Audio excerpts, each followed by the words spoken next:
Welcome to See You on the Other Side, where the world of the mysterious collides with the world of entertainment. A discussion of art, music, movies, spirituality, the weird, and self-discovery.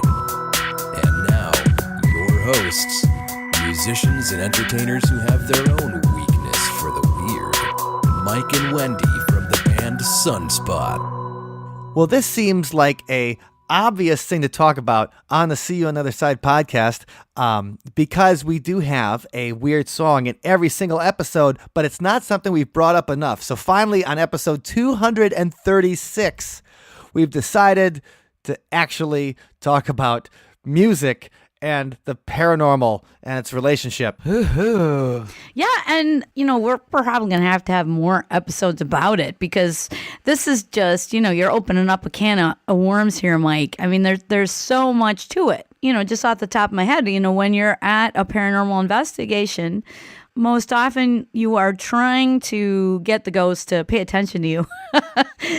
And one of the ways you do that is through trigger objects. One of the common ways to trigger ghostly activity, paranormal activity, is to play music. Right. And so that's a great way. And we're going to be talking about that today as we talk about music and altered states of consciousness, music and talking to the dead.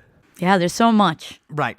So everybody introduce yourselves real quick. If this is the first time you listen to See You on the Other Side podcast, my name is Mike, and I play in the band Sunspot, and I am a weirdo. And we're here with... I'm Wendy. I also play in the band Sunspot, and I am also a weirdo. And I'm Mike's sister. I'm also a weirdo.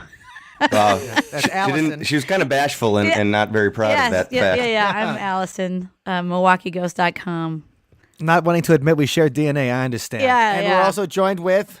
With Scott Marcus from whatsyourghoststory.com. All right, so just wanted to get the introductions out of the way so everybody knows who they're listening to today. And later on, we're going to have Praga Khan from the Lords of Acid. Like Shaka Khan? Just like Shaka Khan, except a dirty old man. Oh. He's not... not cute like Shaka Khan. I really like Shaka Khan, by the way. Right, and I really enjoyed... Shout out to Shaka Khan if you're out there. You should be on the podcast. If she's listening, right. So the thing is, he's not a dirty old man. He's a wonderful interview, and we'll talk more about him later, and why that we're having a techno pioneer on the podcast today. Well, why do the two things have to be mutually exclusive? That's just my question. What do you mean? Dirty old man and musical pioneer. That's true. Actually, it's true. I'd say probably a lot of musical pioneers are dirty. Like, just look at Steven Tyler. There you go. Every time you see Steven Tyler, like it's, you can just see. He wants a Walnetto. He's right. got that I want a Walnetto look. He does. And by Walnetto, I mean sex with groupies. That's exactly what I think you're saying. Now, the thing is that the relationship between music and the paranormal is more complicated than we think. Like, I originally just saw it like, okay, songs are songs. Like, we like them because they're catchy. We like it because we like things that rhyme. Yeah. We like it because when we're kids, the idea the music is a soothing way we fall asleep. Mm-hmm. But there's a lot more than just the conscious stuff going on with music. Well, I mean, it has so much power over us. And I think probably that's because we like it because it resonates with us. It has so much to do with human emotion. Like, music seems to sound like emotions feel. And I think that's what draws us in. But, the question is, why is that? Why does music have this power over us? Is it the repetition? What is it? Is it all that sexiness packed into Prince's little body? Oh, jeez. Well, there's the connection in your brain as well that they've, shown that when music plays, there's certain parts of your brain are activated that are also associated with emotional states. So there's some kind of a tight link there. Yeah. Well, and that's the thing. When we're talking about music, like, and this is probably where I get in trouble as someone who comes from everything at a materialist perspective first. And I just can't help it. Like, you have that first thing like, all right, we think about stuff. We have our prefrontal cortex or whatever that does the thinking for us, and then we act based on, what our prefrontal cortex decides. But as we've talked about on the podcast before, it seems like our subconscious makes the decisions for us, and then our prefrontal cortex kind of justifies it. Yeah. Yeah, it rationalizes what that id wants. Right. And the id for me is usually like a chocolate bar, and then you're like, oh yeah, this chocolate bar tastes so good. And then the rational mind is like, well, I'll only have one chocolate bar. And then And didn't I read that chocolate is actually good for your health? You have to have Right. a little chocolate a day. Isn't that what the French do? Wine and dark chocolate. So shouldn't we be more like the French? The French have led me to so many bad decisions in my life. Blame the French. Just because it's like, well, French people do it. Seems like a great idea.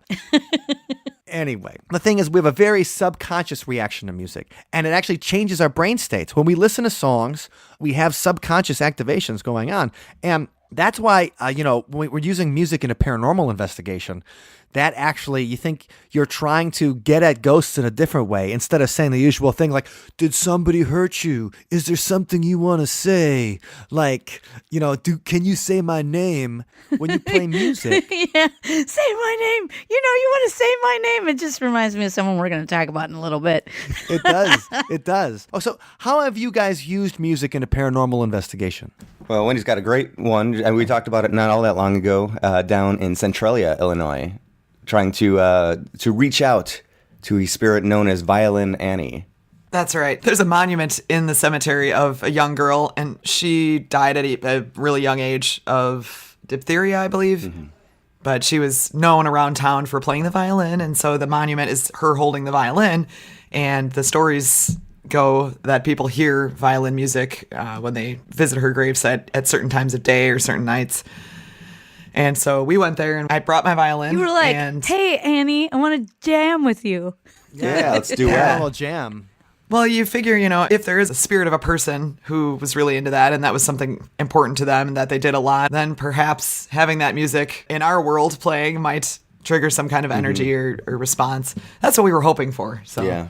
Did Violin Annie jump out and did she bring out the thing like the devil went down to Georgia when he brings out the violin? Did she come out and Nice. say, she's like, I'll challenge you. I'll take you on, Wendy. It was a tough one because there was a lot of other singing going on by millions and millions of grasshoppers and crickets. Yeah. Unfortunately, our investigation was foiled by the insect population. They wanted to jam too, playing their instruments. Exactly. The recordings that we got, pretty much, you could hear violin playing, and then you could hear bugs. Yeah, if there was anything faint, it was not detectable by our mics. But the concept, it was a neat. That was the first time that we've tried. I think, Mike, you and I tried that also at the South Pittsburgh Hospital. Yes, we did. We tried to see if we could get the Hat Man to appear. Yeah, and nothing seemed to happen for that. And also, the thing about Violin Annie was the investigation was ruined by the louder ghost, who was just a couple of gravestones away, Metal Malcolm. And so his Nice. ghost, like that band, is just way too loud. Anyway, and actually, I was just looking over some footage last night of we were playing in a haunted cemetery in Austin, and I was going through and seeing if anything popped up. And right now, it looks like we're 0 for 3 if we're bringing. So out I the was just going to ghost. say, although we have tried this experiment, Yes. we have not succeeded yet. Try not to take it personally. And when you look at ghost investigations, what is the hit rate? It has to be Right. so low. I mean, that's Yeah. why you get hours and hours and hours of Yeah, and you. footage. What if the and EVP's you- like, you guys suck? Well, at least they said something, right? Right. It's when you review the audio, all you hear is boo. it's like I wish I had real hands to throw tomatoes. or throttle you. Wait, now we know why ghosts say boo. Yeah, now we know why ghosts say boo. Hey, They don't like the music we play. That's great. I love that one. no. You got to put that on a T-shirt. and Allison, Nice. you took my line too. I was about to say we got to put that on the T-shirt. Oh my god. And I was visualizing it, Yeah. so we're on the same page here. I Sweet. love We can that. totally rip on our own music. It's great. While Well, because selling merchandise. they say that hate is not the opposite of love; it's indifference. So Yeah. if the See, ghost at least the booing ghost Cares stayed to the you- end of the cares- performance. They didn't walk out. cares about you enough to comment I mean, you reach them. You really reach them. But yeah, I just think there's a lot of possibility here. I mean, I think it's probably better as a way to conjure a ghost, to convince a ghost to come out, to like play music that they might have liked, or play music from the era that they're from, instead of like having it be like some kind of shouting match at the investigation. Well, that's exactly what I think. Something I wonder often is, especially on these ghost TV shows, well, actually all the time. I mean, do ghosts have ears? Like, that's how we hear things. Sure. But we don't know. I mean, and if it's an energy that's trying to receive energy, what better way to do that than to have something that triggers your own psychological response? Music that makes you feel something. Yeah. So maybe if you're feeling that could transfer to whatever, an entity. Right. In theory. This is just... No, I like that a lot. And when I was doing a little ghost hunt and EVP session out in Napa several years ago now with my friend Max, whose studio we were recording this in, and I was asking questions out loud and had the recorder going, and he said, do we even need to say this out loud? Don't they just, can't they pick up on our intention? And like, that's a good idea, good question. Probably true. And so I guess we're just recording it out loud, or saying it out loud, just so that we have it on the recording of what we're asking. So with the response, when we go back and review it later. But if ghosts could read my mind, that's probably why they don't want to talk to me. Yeah. They're like, this is a bad dude. Just back guy's away. I'm very, very confused. This guy's a pig. Well, another thing too, it's like you gotta think of the spirits. What would they want? And it's hard to know because, although you can apply the golden rule that, do unto others as you want them to do unto you. I mean, I think that's good practice. But, even better than that would be do unto others as they want you to do unto them, which is a whole nother question. That's when your EVP turns into S&M.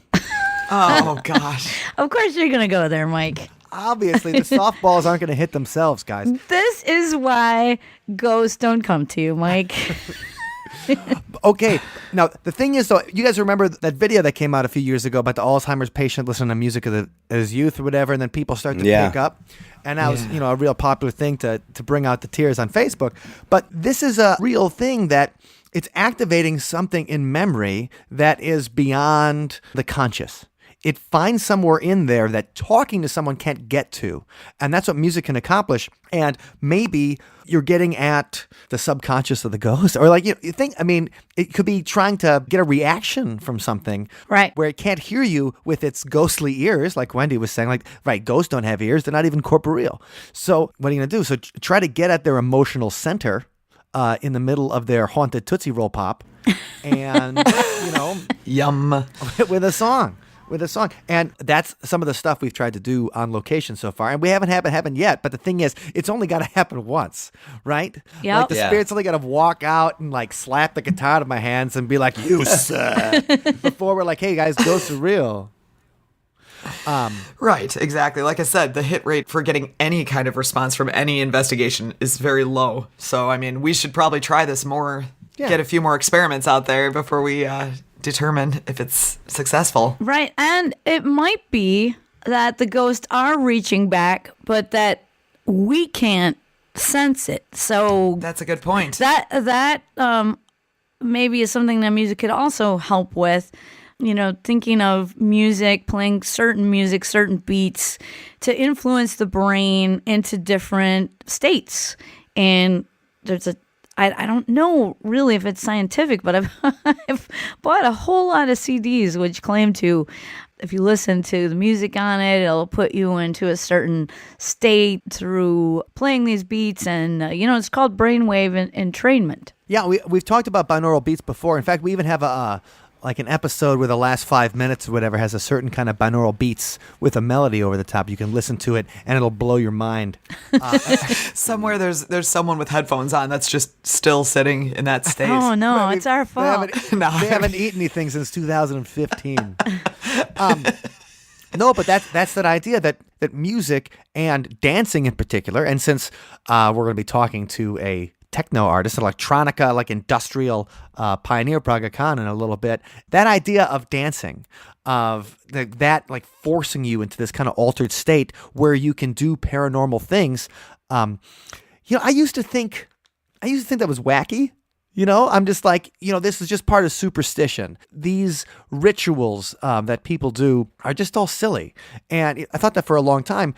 And then when we were talking to Dean Radin about his great book, Real Magic, and he talked about entering that state of gnosis, Gnosis. And I always think about no canoes is good canoes with Gary Canoe, Gnosis. Like that's always, if you got this, that's the Great Space Coaster. That might be, if you guys are under 30, you probably have never seen it, and you have a new Canadian show that you used to watch on PBS in the morning that replaced it. But so gnosis, this idea where you're in an altered state, that's where they say magic happens. Mm-hmm. And Dean Radin in Real Magic, what he talks about is that in the lab, people are able to achieve what we would normally think as remarkable, magical things. Wild talents in the state of gnosis. And music and dancing are one way to get there. And so this really led me to believe in these rituals in a whole different way. Like you just grow up, you think you're like, all right, this is primitive. This is, it's not real. It's just human superstition. It's that idea, it's Carl Sagan, whispering in your ear like, it's all BS. It's a demon-haunted world. Get over it. It's billions and billions of stories of BS. And you just picture that whispering in your ear. But then you think, okay, well, now in the lab, they see that remarkable things happen when people enter this gnosis state. And there are really, different technologies that we haven't respected in the past. Well, I mean, we did respect it in the past in the way of people believed it and they did the rituals, but now the westernized civilization hasn't maybe respected these other indigenous technologies. Sure, but at least they've been able to adapt some. And I would say that we now see that people will take bits and pieces of different cultures and dancing and, put it all together. And now these like EDM festivals, you want to talk about a gnosis party.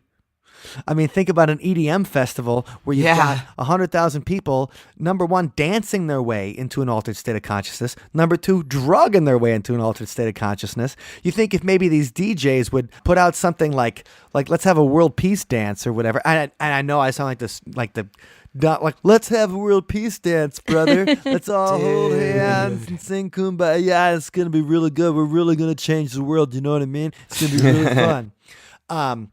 But that idea, like what kind of, besides just the dancing, besides just a good time, what kind of positive things could happen when you have 100,000 people in an altered state trying to accomplish something amazing? And there's been a couple of really interesting articles put out. And, this one, Timothy Thomason from Northern Arizona University, he comes out, the role of altered states of consciousness in Native American healing. And it's all about how the dancing and the chanting and the drumming of some of these Indian rituals, it puts people into the alpha state where they are more susceptible to hypnotic suggestion. And we use hypnosis in psychotherapy. We use hypnosis in like helping people to quit smoking or stop eating so damn much or, any of those things. We have this thing of, the pendulum or the little pendant. And it's like, balk like a chicken. And people have been doing this kind of thing to get themselves into this state in order to heal for millennia. And they do it through dancing. They don't do it through a pendant or anything. It's done through dancing and chanting. And music is what's causing you to go into that state. Well, I'd be interested, too, in learning more about that, what tribes, and seeing if we can acquire some of that music and see if we can repeat some of those experiments. I just want to interject that one of the tribes that I work with has a dance. Well, the tribes in, let's just say, this area of the Midwest, the Woodlands area, have a dance called the Jingle dress dance. And it is a dance particularly of healing. And actually, I went and, did some research to see about when that dance originated. And it actually originated around 1918 when the influenza pandemic was killing people around the world. And that was the reaction to those sicknesses in the community, in the Ojibwe community.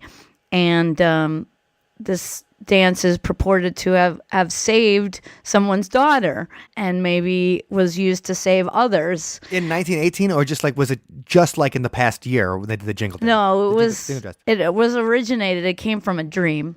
Okay. The jingle dress design. And what you have is you have little metal cones. You have hundreds of them on a dress, like 365, one for each day of the year, I believe. And so then they make a very therapeutic sound when you still have the drum going, but then you also have these cones, these metal cones tapping together, and that came to someone in a dream, and then he was able to make this dress for his daughter who was very ill, and through wearing the dress and dancing, she was cured. Sweet. And now that's used at any powwow you go to in the Midwest anyway, you will, be treated to the jingle dress dance. And the idea is, that dance heals the community. Wow. Yeah. Well, and that's pretty awesome. And that's that kind of thing of, putting your mind in that direction, reprogramming it almost through dance and helping you heal through that. So science has shown that dance can put you into a state of suggestiveness and maybe some deeper states that we don't understand, like the theta and delta that you can get to. And that's purely through music. That's purely through dancing. There's something there. Like, I don't feel like I'm in some kind of alpha state or whatever when I'm just shaking my booty to Cardi B. Yeah. Well, as far as native indigenous healing, again, this area, I can't speak to anything, beyond that, but I know that every time I have been in a sweat lodge, which is a community healing ritual as well, of course there's drums and there's rattles in the sweat lodge, and we're calling the spirits when we're doing that, when we're playing the drums and rattles, but the whole purpose of the sweat lodge is kind of a rebirth experience. And you really feel like that when you come out. I mean, oh man, when you have that feast afterward, it's like those strawberries. I don't know. They just taste really great. How hot does it get in the sweat lodge? Really hot. But do you wear like a bathing suit? Well, no. Women actually wear long skirts. The men take their shirts off though. But, they just wear pants. And then the women, dress respectfully in actually a long skirt. And wow. It is really hot in there, and it gets progressively hotter because there's 4 stages, and they keep putting more grandfathers on the fire. There's fire keepers outside the lodge, and so then they keep the fire going, which is heating these big stones, which you call grandfathers, and then they will at different stages they'll bring in another pitchfork full of grandfathers into the center of the lodge, and then you pour water on it, and sometimes tea made of various roots, and which also, the steam that's what it is. It's not smoke in there, it's steam in there, but the steam is infused with herbs many times for their healing. But so there's music in there, there's steam, there's herbs. If I go in there and take my shirt off, that's like adding a couple more grandfathers on the fire. Yeah, right. So it gets progressively hotter over the 4 stages. And you can get out if you call out to all my relatives, then they'll let you out. But hey, I've never done that, so I'm extremely okay with heat, not so much the cold. So that's why living in Wisconsin is a bit of a conundrum. And I think that the sweat lodge stuff, those rituals, and that was another thing Dean Radin said, is like that's the important thing about magic. It's the rituals put you in the state where belief can change your life. Well, I also have a personal experience with this. Ooh. And Mike, you probably do too. And anyone who's practiced music or worked on getting better at an instrument, like when you do the exercises, the rudiments, for example, on drums or scales on the violin or piano or something, and you're doing them over and over and over and over again, and it kind of, I find, puts me into a bit of a meditative state. And we know the power of meditation. Right. It's a similar kind of thing. You're getting your brain into a different state. But for me, with music and with practicing an instrument, it's a perfect way to do that because, you're doing something repetitive. It's kind of like stating a mantra over and over again, but you're just in this repetitive practice over and over again. And I find also with the violin, when I'm practicing songs or tunes or whatever, time just goes by so quickly. I'll start practicing and all of a sudden an hour's gone, And that's similar to a meditative state where you kind of lose the space-time. Well, I do, and I usually try to combine the best of both worlds by taking my shirt off while I'm working on music. But the what? Okay. You lost me. I don't know how the taking the shirt off came into that. But the thing is, that's true. And when you're working on something and when you're engaged and you're really into it, it's like that state of, they talk about the state of flow.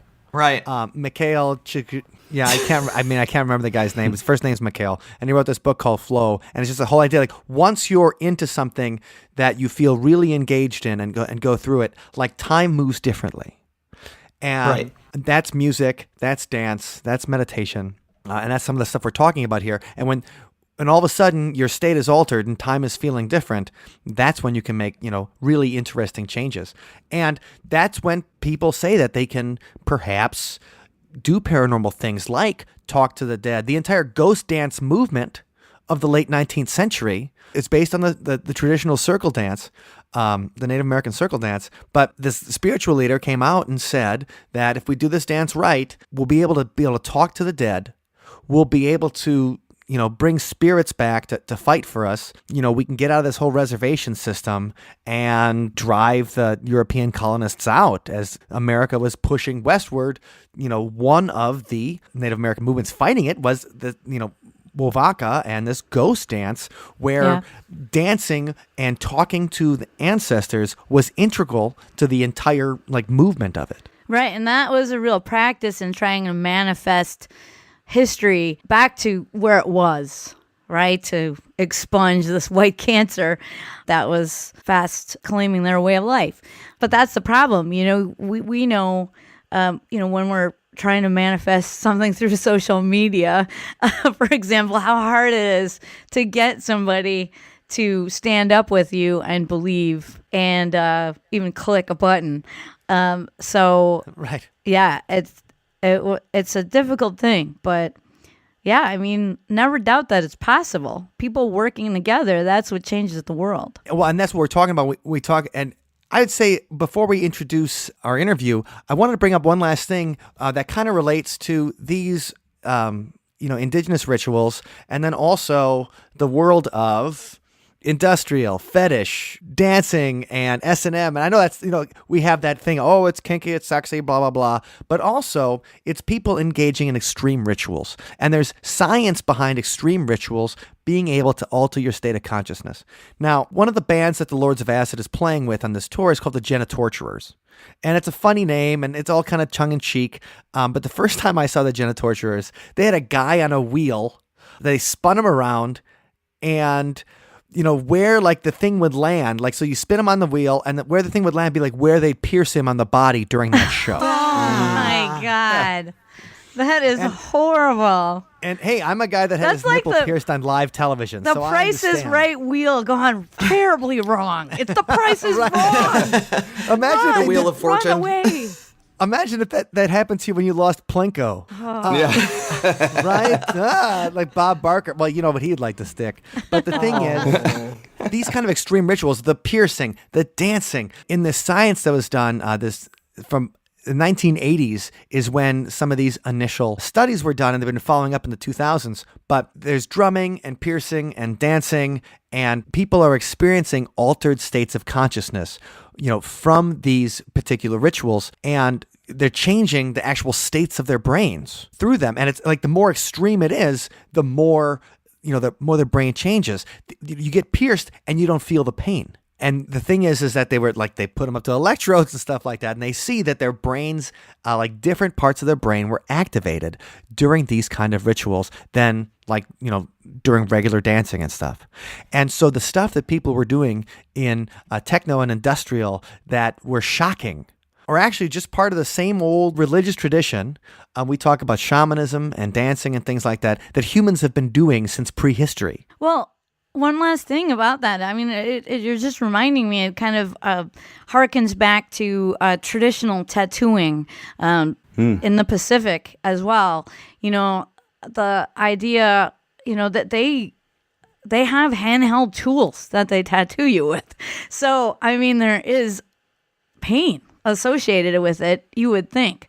But it's, Pacific Islander tattooing, they're doing it for a specific purpose, for protection, for connecting you with your ancestors. It is paranormal in its very essence and its very purpose. So, but pain, the pain involved reminds me of that extreme ritual practice. Oh, sure. And there is a certain amount of appropriation that happens when we talk about things like this. And that's kind of how like cultures touch each other. People take little bits of each, of each bit, and they kind of bring it together and, to form a new culture. And that's some of the stuff that we got from techno and industrial. They called them the modern primitives back in the 90s. That was kind of was one of the buzzwords, because that's when everybody started getting piercing everything. Remember when the huge the 00 ear piercing came in? Oh man. What about you, Mike? Yep. Wasn't that when it all happened for you? Well, I never got a tattoo, number one. Well, but there was piercing. Oh yeah, I did. No, I got my ears pierced, and then I got my nipple pierced, and that there was so much adrenaline stuff because I did that in a performance. I did that on television, and actually there was a countdown, there's a countdown from 10, and they did the whole thing. It was like a close up and the whole deal. We did it on a cable access television show. So at least you waited for the biggest stage possible. Right. Yeah. Right. So at least 15 people saw it. Yeah. I think I got the video somewhere, so I'll have to get that on YouTube one of these days. Oh, there you go. But no, that whole idea that your brain is in a different state when you're in the act of performance. And I know that Wendy and I have felt that on stage a million times. You're going through something, maybe an emotion hits you in the middle of a song that you're like, whoa, I didn't know that. Like, what's that doing there? I need to, get it together. For performance, people are watching Get your head together. I'm verklempt. I can't go on. I'm verklempt. The show must go on. The show must go on. You're getting paid to do this. So, but that's the idea, is that it can activate. It activates parts of your, parts of your brain, parts of your soul, if you will, that you didn't know were there. And that's the beauty of it, and that's why it can be useful in a paranormal investigation. Well, and I think anytime you're talking about performance, whether it's actors on a stage and emoting, and then having the audience feel that emotion. And if you're doing, as Allison brought up, powwows and trying to make that connection, it's an emotional moment. So it can also lead to, in addition to connection in that moment, residual hauntings later, because you are impacting that area. And as we're talking, I'm reminded of the first time I ever went to Robinson Woods in northern Illinois, not too far from O'Hare.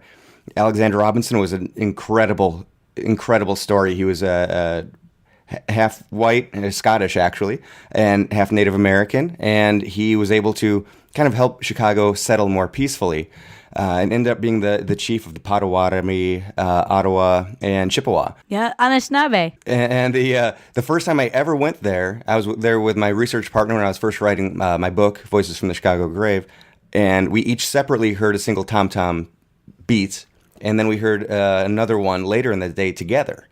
And then a year goes by, and this is the most active site I'd ever been to. Every time I went, something would happen. Eventually, I brought an entire bus tour through, and as we walked through the woods, about half the group, we kind of split up at one point, but I was still with a big group of people, and we heard an entire, 5 or 6 6-beat rhythm. And we just kind of froze in place. But that's a place that even currently, powwows happen, ceremonial moments happen. So it is a very important and respected place within that community. We've got to go back there. I mean, I know a little Ojibwe. So, I mean, that in combination with, some musical outreach, might yield some more EVP because the Chippewa is another name for the Ojibwe.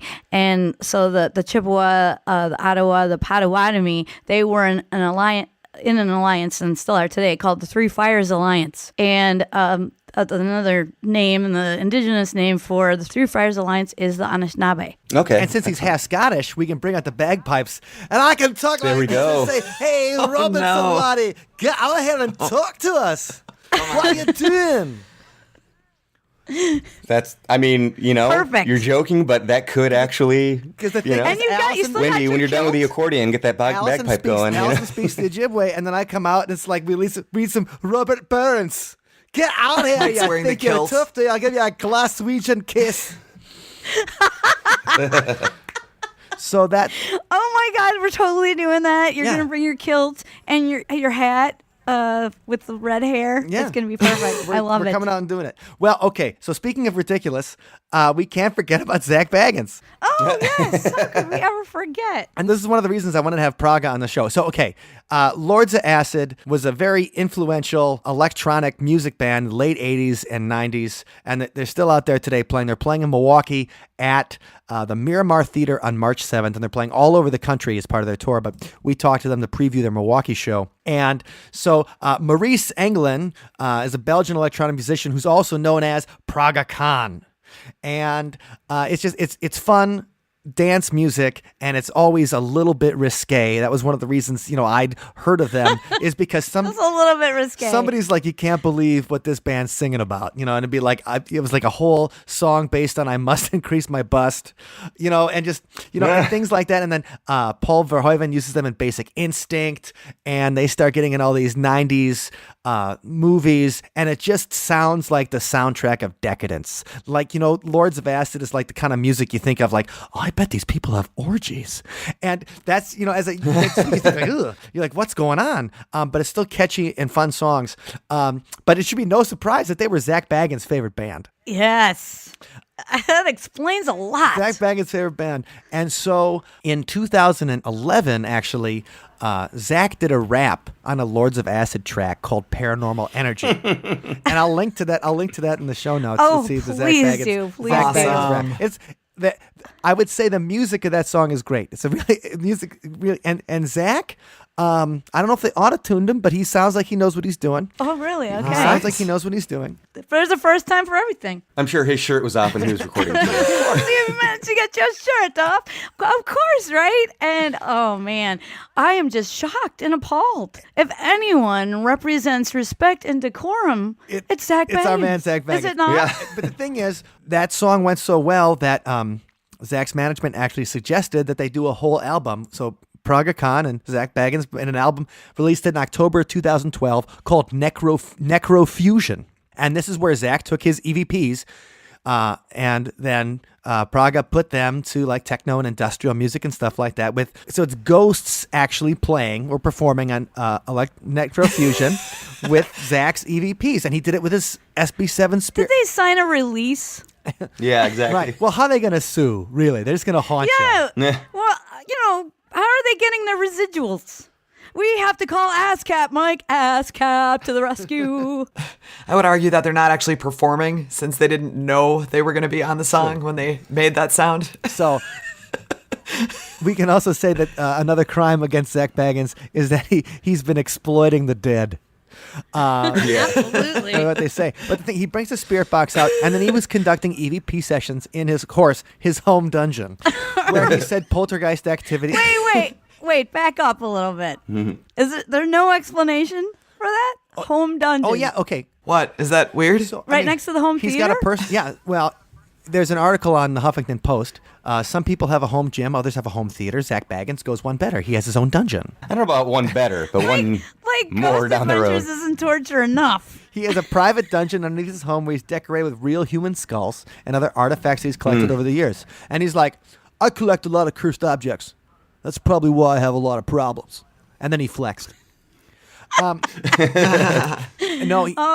He's a wounded man. he's got the teeth that Gary Oldman wore in Bram Stoker's Dracula. He's got a couple of human skulls, And so, yeah, he's got a whole personal dungeon, and that's where he conducted a lot of the EVP sessions that are used in the Necrofusion album. And so that's one of the things I asked Praga about. I talked about a little bit about being a risque band in the 1990s, like what was their experience when they performed in the U.S. And we talk about Zach Baggins and the trance states that might happen to you if you listen to techno and get crazy with the dancing. But you guys should listen to the Necrofusion album because he gets EVPs from Bobby Mackey's Music World, from some more famous places where Ghost Adventures has done their episodes, and Zach wrote a whole a through line of a story for Necrofusion. And it's the story of a departed soul who has not crossed over. Not the goat man? Not the goat man from the Demon House. Who in there? But I would say listening to Necrofusion is probably 100 times more entertaining than sitting through Demon House. So, and a lot of it's because of the work of this man. So let's bring on Praga Khan from the Lords of Acid. The thing about the Lords of Acid is that you guys took the explicit lyrics to an extreme. It was like, wow, I never heard anybody don't even skip the double entendre and just go for it. Do you think that was one of the things that sets you guys apart, or is that just something you're like, okay, we're writing in English, let's use the words we know? Yeah, but the thing is that in those days, let's say, so to go back in time to the year '88. We had this genre in Belgium that was called new beat. So it was like a style of dance music, and that music was very erotic, and they also used a lot of curse words or a lot of words that were not allowed in the US. Right. But we didn't think about it. So it was an erotic project. And in those days it was fun to do it. It still is, but in those days we didn't think that it was going to be so let's say outrageous in the States. But then also in that era of time, there was also the wife of Al Gore. Oh yeah, Tipper Gore. And she was the one who was really against everything that has to do with sex. So for us, it's okay. We came onto the market with Lust, and everybody was, whoa, what's this? The guys, they say whatever they want. But we were recording in Belgium. We didn't even know that it was this strict in America, because now it sounds, when you're listening to Lords of Acid, it sounds like really sex explicit, or how do you say? But when you listen to rap artists, they go way further than we've ever done. It's like they're. Right, I never thought we would get to the point where Lords of Acid seems like, oh, that's nice, that's quaint. It's like, yeah, it's kind of sexy, it's pretty good. It's fun. It's just how time changes things. And how many times have you heard somebody say to you I started my family to your music, or a Lords of Acid concert was the first time I got laid? You must have heard that a million times. Yeah. There were a lot of people who came up to me and said, "Okay, I thank you because your music helped me through rough times, because I was the only gay in the village." Sure. And so listening to your music, it gives me the power to come out of the closet and blah blah blah. And it's nice that people come up to me and tell stories like that, because in a way, what's wrong with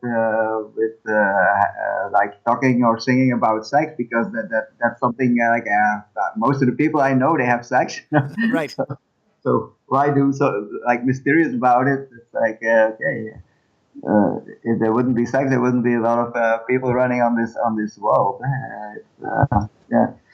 So for us, we didn't think about it like that, but we had a lot of crazy stories, and like in America with the sheriffs and all that. I remember that we had to do a concert in San Diego, and so the sheriff, he came to the tour bus, and there were 63 things that we couldn't do on stage. Yeah, 63 or 64. It was a long list, and they said, "Yeah, you have to sign it before you go on stage." And then I started to read it, And then I said, okay, do not use the mic in a suggestive way. Okay, good. But that's a very, very tricky thing. When do you use the mic in a suggestive way? Okay, you sing in a mic with your mouth. Right. You can always see it like suggestive. But then the guy said, okay, you know what? We had this council meeting last night. We know that Lord Sebastian was coming to town. We talked about it. We put down some lines or things that you couldn't do. Just put your name under it, and then I'll make sure everything is okay. And then so when we did the concert, there were like two guys, two policemen standing on the screen, on the stage with us, one on the left and one on the right of the stage, because to see that we didn't start to make sex on stage or something like that. But they had the time of their life, because they were on stage. They had a great time. They were having so much fun, Also with the like when the pussy came on, that the girls were jumping on stage. They had the time of their life. So, But yeah, that's it. The thing is that with Lord Sebastian, it's like it's always with tongue-in-cheek humor, It's like okay, we're talking about sex, but also in a funny way. It's like there was this guy once who said, Lord Sebastian, they're the Benny Hill of Benny Hill. Oh, absolutely. I used to be on every night in Milwaukee at 10 o'clock, and sometimes my parents would let me stay up late enough to watch it, and I'd watch it with my dad, and my mom would be like, Bob, turn that off. Yeah, no. But there were like people who say in America, Lord Sebastian is the Benny Hill of music, It's like playing with the sex subjects, but in a funny way. And but that's all. The thing is that by doing it in a funny way, like putting in some tongue-in-cheek humor into the show and into the lyrics and in everything, that gave us the opportunity to do it, because when Lord Sebastian became really popular, there were a lot of bands that tried to copy us, because when something's popular, you always have copycats. But then they took it too far, or they went too far, or and it never worked, because they forgot the most important thing. That's the humor that's in Lord Sebastian. Well, and that's one of the things I've always appreciated you guys, is that everything's done with their tongue in cheek a little bit, and that makes it fun, and it makes it funny, and it makes the crowd's in on the joke and having fun and having a great time. Yeah. And also, I can tell you, Mike, what's also very special about Lord Sebastian is that when Lord Sebastian is in town, it's like, okay, the freaks comes out, It's like everybody can come in their like most sexy outfit, or they can dress up whenever they want.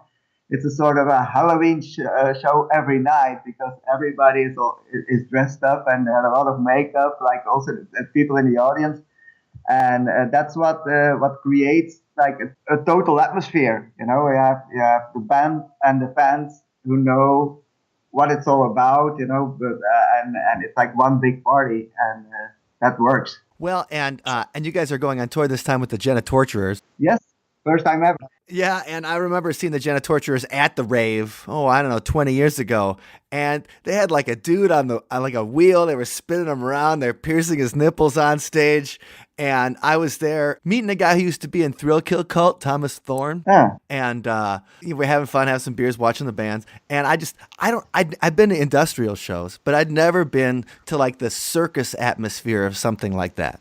And it ended up being a story that I told everyone. I'm like, you guys got to see this band. Yeah. Yeah. But when you make it, like, I think for Lord Sebastian, like you always have as a basic, I want to have a good music, like really good music that and then we can put we can start creating the show, but the first thing we need is like a good album with great music and that the fans love. And there's a lot of bands out there who put more efforts in making the show than making the album. And with Lords of Acid, it's always like the music is the most important thing. Well, and I think you can tell that because that's why, I mean, you guys are still able to tour and release stuff and have an intimate relationship with your fans, 3 decades in. I think most people know that you guys did the Mortal Kombat song. Yeah, and the most crazy story about this is that we did the album, the Mortal Kombat album, we did it in 3 weeks' time. Yeah. Oh. So because they asked us, can you write an album for a new game called Mortal Kombat? And I said, okay, send us the game, so we can start playing the game and start to get to know the characters. What are their special things that they have, special forces and stuff. And then so we started to play the game for 2-3 days, and then we got right into the studio and we recorded the album in 3 weeks' time. And then we sent the tapes over to America, and we went back on tour. So we didn't even know that it was doing so well. So because in those days, this was like before the internet came. Don't forget that because also with the Lust album, I can tell you that when we recorded the Lust album, so we sent the album to Caroline Records. And then in those days, Praga was really big in Japan and in Europe. So we went back on tour, but we didn't know what was happening in America with the Lust album. So because there was no internet, there was nothing. We had no websites and stuff. So and after a couple of months, they said, okay, you know that your album from Lords of Acid is doing really well in America. I said, oh no, no idea. And then he sent me a fax with the DJ charts from America, and it was all regional DJ charts, and so it had the Take Control on number 1, and it had Let's Get High on number 2. Almost every DJ. So, and then we realized, wow, this is something strange, And then just a couple of weeks later, they said, okay, the album is now over 200,000. Album is now over 250,000. And then they said, because for us it was just a project in those days. Yeah. And then they said, okay, we want to do Caroline asks for a Lords of Acid tour in the States. I said, what do you mean with the tour? A live tour? Yes, okay, but we have no band. And then we did an audition in London because the Praga management was based in London, and then they put on an audition, and that's how we found Ruth, Lady Galore. And then, we found a couple of good musicians in Belgium. We put them on the plane. Okay, go touring, man, because we were touring in Japan and in Europe. And then, so they started a tour for 6 weeks. And then then I heard, they're gonna extend the tour for 2 more weeks. And then at the end of the day, they stayed there for 4 months and a half. Because it was so successful that they kept booking concerts and concerts and concerts. So, and then we actually knew that Lords of Acid was like the big thing in the States. But for youngsters now or people who are like under 25, you cannot imagine like a world without internet. It's like in those days that you really have no idea what was happening with your band when they were like on the other side of the Atlantic Ocean. What I thought was fascinating was when you did the album with Zach Baggins from Ghost Adventures. Like, how did that come about? Did you approach him? Did he approach you? Like, how did you end up making a paranormal album? Yeah, the strangest thing is that I've never met him personally. So, but I know that he was. Like management in America, they said, yeah, it's like Baggins is a big fan of Lords of Acid, and it would be nice to do a collaboration. So. First thing we did was having him on the Deep Chill. He did a song on that one, but he really liked it so much that he said, "Okay, let's take it a step further and let's try to create like an album together." I come up with like the ghost. He came up with the ghost vocals, ghost sounds, Like the EVP sounds, and so yeah, the EVP, that's what it is. And so he sent me like a lot of files, hours and hours and hours, and of EVP sounds. And he came also with like all the stories, and also with the guy Bobby. What's his name again? Bobby, the singer. the guy that killed himself. Yeah, but he was also. Did he kill himself? He was also on the record. He did the song with us on the record. I'm sorry, I thought you were talking about the guy that the Necrofusion album was about. Oh, you're thinking of Bobby Mackey's Music World. Yeah. Bobby Mackey, yeah. And so it was a lot of fun, but it were a lot of strange nights in the studio because you're sitting there.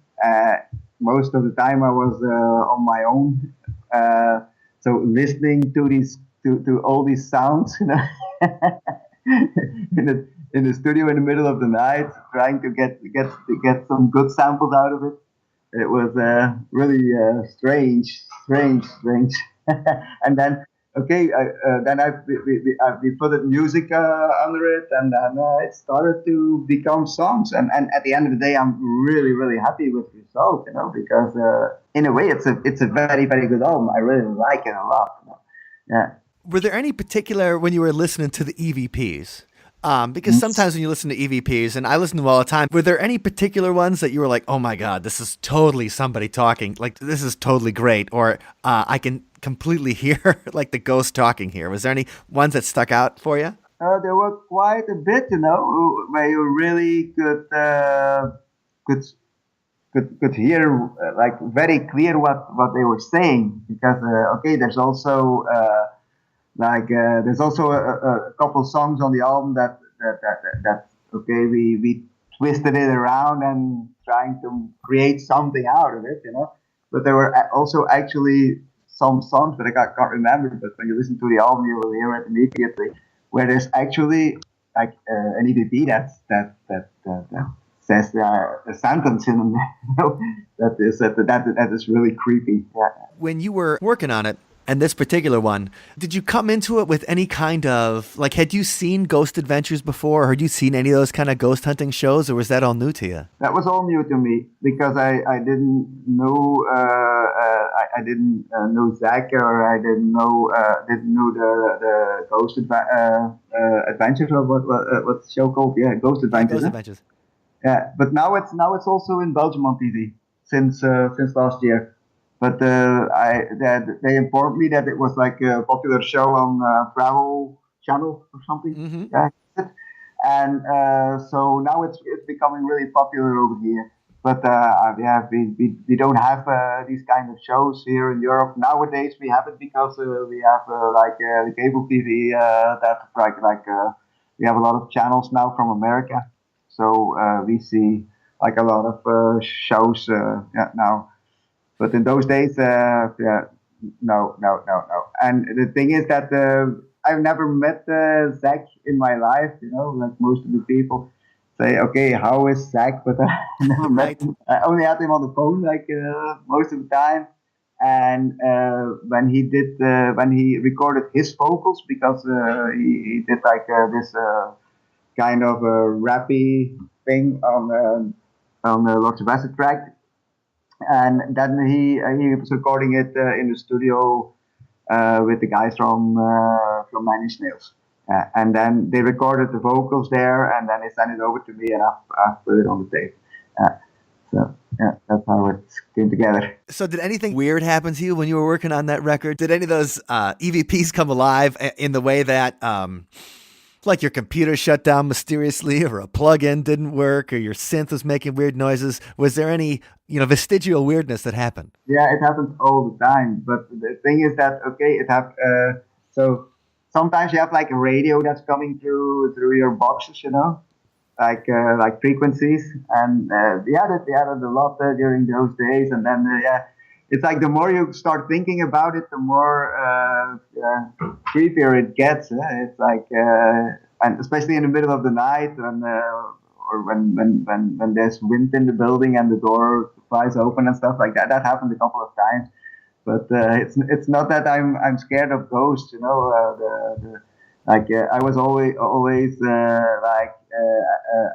like almost begging to that for a ghost to show up. Right. Yeah.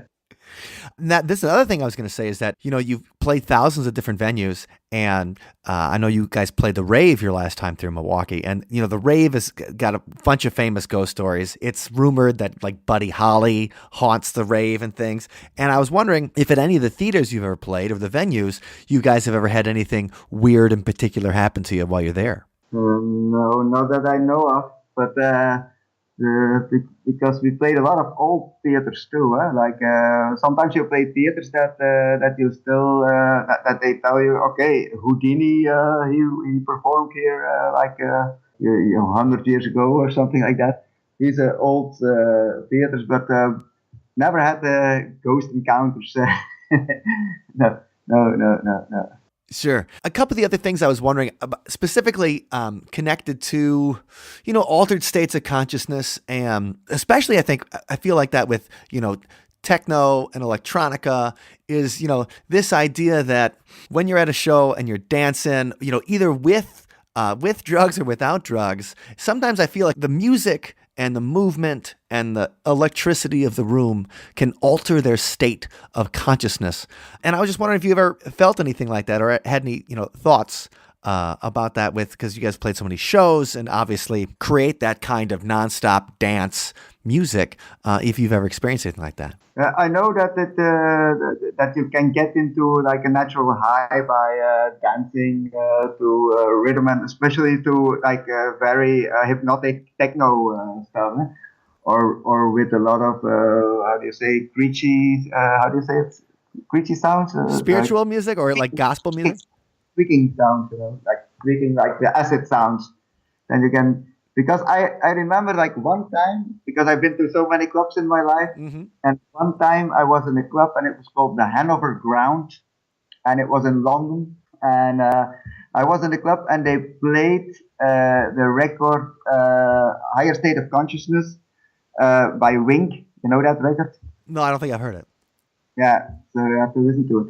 It's like a 7 minutes track. With breakbeat, with an acid TB303 that they start to manipulate and start turning the knobs and make it like more and more high and stuff. And that was the only time that I really was thinking, the scene from that movie that people are dancing and there's blood coming from the ceiling with the New Order track. What's the movie? Blade? Oh yeah, a Carrie and then the prom and then the blood comes. No, there's another movie. I think it's Blade or some Blade. I think. Oh yeah, the vampire movie. And it's an electronica scene. Yeah, in Blade. The electronica scene. So. And I was in that club and everybody was really going crazy. It was so weird. Like there was not one single guy in the room who was not like really going like completely crazy, because they were all dancing like crazy. And that was a moment that I thought, oh, next thing that's gonna happen is there's gonna come blood out of the ceiling. It was so intense. And yeah, it happens when you have like, especially techno music, like hard pounding techno music. It's like that can really put you in a trance, that you get into a natural high. Of course, when you take something, it helps. Right, it makes the process a little faster. Yeah, but you can get into a natural high. It's like okay. It's also when you're a runner. When you run like every day or run marathons, you get also in a natural high, and that can also happen with dancing. Yeah, that's for sure. Yeah. Since you've been playing music for so long and you've done it and you've experienced it, you're talking about the incredible highs of like, obviously you've played amazing shows, but also the incredible highs of like being on the roller coaster of like, hey, our songs at the top of all the DJ charts in the United States, and we're touring all over the world and like getting songs in big movies and all that kind of stuff. I wonder if have you ever had in the past 3 decades any time where you're like, you know what, I'm tired, I don't want to do it anymore, or it's too tough, or things like that. You get discouraged, and if there's anything in particular you did to remind yourself, that it's worth sticking out and making it through. Yeah, but the thing is that it's music. Music is my life, and in a way, it started as a hobby, and it became my profession. I'm really, really grateful to the fans. Of course, if the fans wouldn't buy my music, I would be maybe a taxi driver or whatever. So I'm extremely happy that I have a lot of fans all over the world. And it's okay. You always have ups and downs. It's in everything you do. It's in relationships. It's in work. It's in a career. But it's. It's like when it's raining, the next day the sunshine is sunshine's coming up. So it's always that's life. But the thing is that the most important thing is that you can do what you really like. In your life, it's like you have to chase your dreams. And I lost my father when I was really young. He died when I was 11. And so there's not much that I remember of him, but there's one thing that I really remember very well. It's like then he said to me that son, if you want something hard enough and you just go for it, 100%, then you get it. And that's what I always that was my motto in life. It's okay. Because I'm from a little tiny kingdom in Europe called Belgium, so there's not much happening over here, like music-wise, that goes international. So for me, it was okay. I have to make it into the UK, and we have to have a hit there. And it's like okay. For me, it was like I was on a mission, and the good thing was that while I was on the mission, I could do the thing that I like the most, making music and performing, talking to bands, and having a great time on tour. So that's what it is. And it's perfect. And you're still doing it 30 years later. Yeah. And I'm still extremely excited to go on tour. And I'm still very, very happy when I come to Mackey or to wherever, Seattle, Minneapolis, Boston, wherever.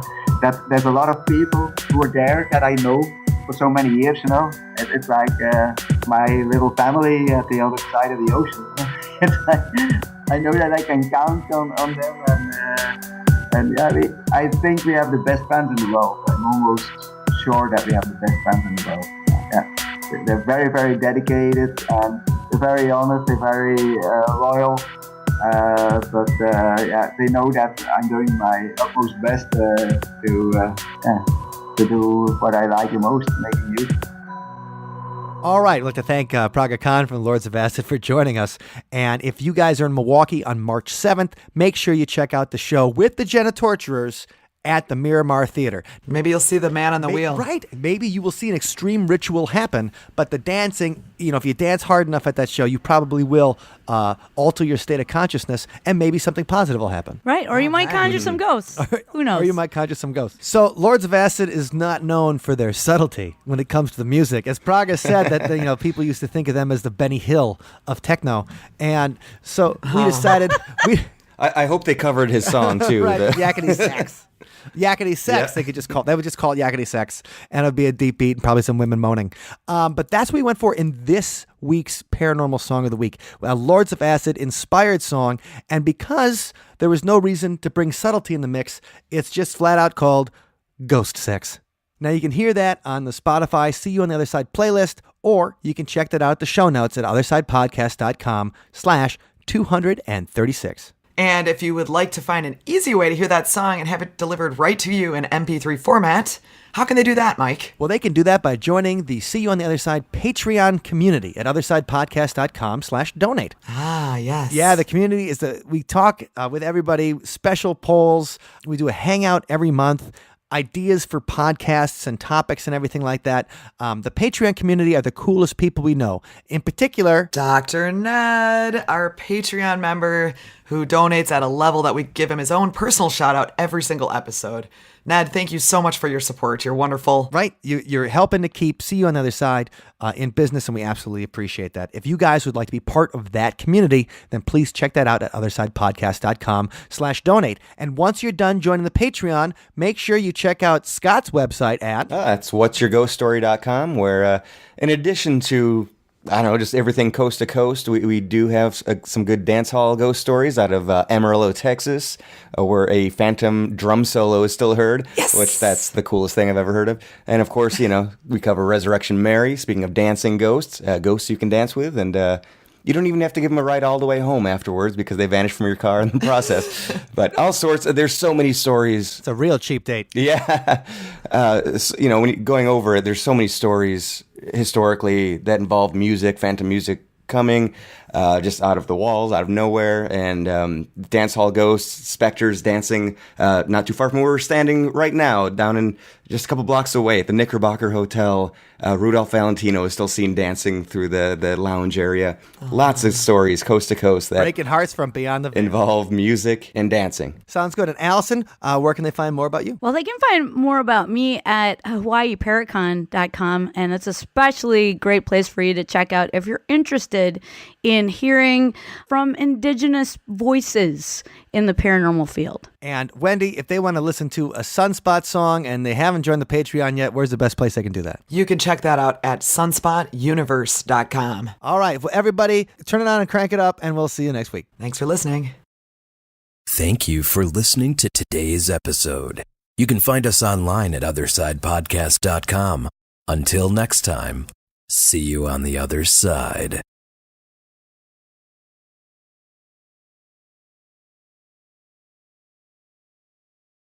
And I can talk like this and say, hey, Robinson laddie, get out here and talk to us. What are you doing? Get out here, you think you're tough, do you? I'll give you a Glaswegian kiss.